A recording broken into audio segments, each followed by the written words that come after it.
This video is about Chiftetelli rhythm. I've already written a post earlier this year, which I will put a link to below, that breaks down this rhythm. But since we're doing Chiftetelli this week and my theme of the month is rhythms, I thought I would give you an extra little breakdown about this rhythm. So Chiftetelli is a rhythm I associate mainly with Greece and Turkey. It's a long rhythm. It's an 8/4, so it takes 8 counts to get through the rhythm.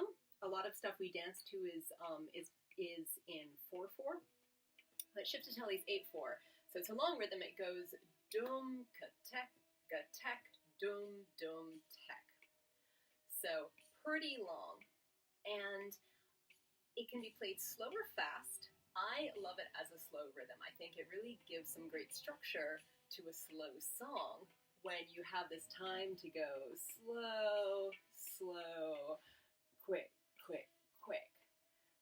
It gives you some nice prompts for when to put some accents in a song. So I love a slow Chiftetelli.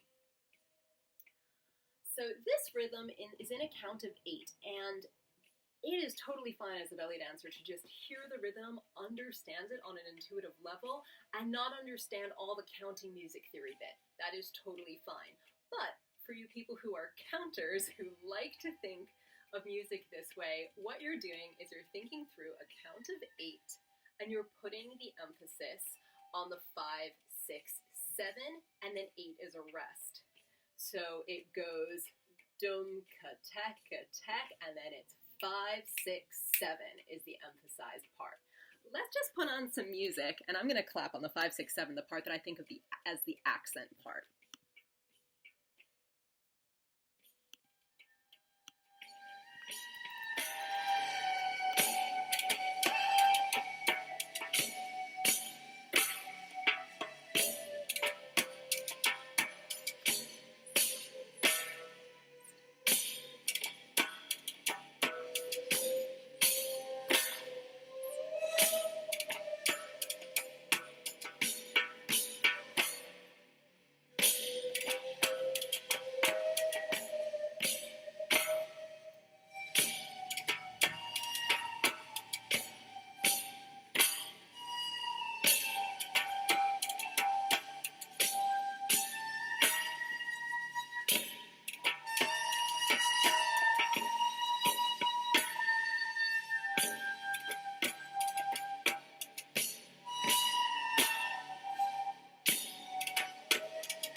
That's a lovely slow Chiftetelli. That's a song by the band Solis called Exiled.